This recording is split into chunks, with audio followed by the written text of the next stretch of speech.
Iyi sambu ni isambu nziza, isambu nini ikora ku muhanda, iherereye mu karere ka Bugesera, umurenge wa Mayange, akagari ka Gakamba, umudugudu ni Kamugenzi. Ni isambu nini nziza iri ahantu ku muhanda, ifite ubuso bungana n'ibihumbi 2,400 metero kare.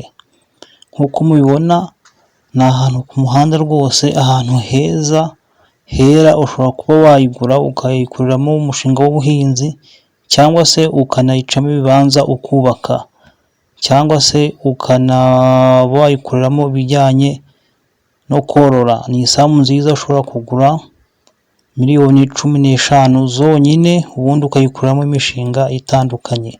Nitwa Professor Muhigi, reka nze nyibatambagize yose muyibone ukuntu ingana n'ukuntu iteye. Iyi sambu ni nziza kandi amafaranga ni make, miliyoni 15 zonyine, ahantu heza ku muhanda rwose, mu murenge wa Mayange.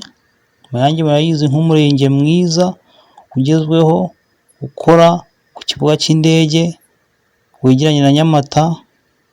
Umurenge mwiza usanzwe uteye imbere, noneho bikaba n'akarusho gukora ku kibuga cy'indege.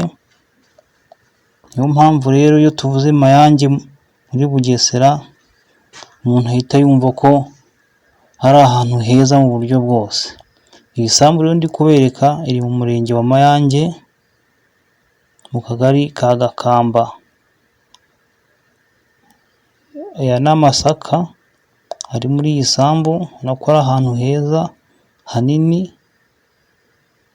Iyi ni ibigori nabyo biri muri iyi sambu, ubona ko ari ahantu heza rwose hashobora kuba hakorerwamo ibintu bitandukanye, yaba imishinga yo korora, y'ubuhinzi, cyangwa se hakanubakwa kuko ari ahantu heza hakora ku muhanda.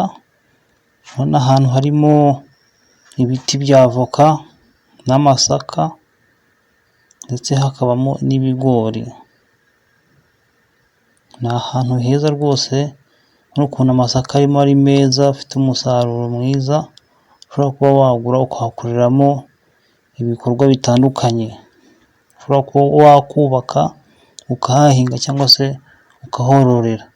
Uramutse uhaguze wahakorera byinshi byiza bitandukanye. Nitwa Professor Muhigi, reka mbareke ino sambu mukomeze muyirebe neza, mbifuriza kugira umwaka mushya muhire wa 2026.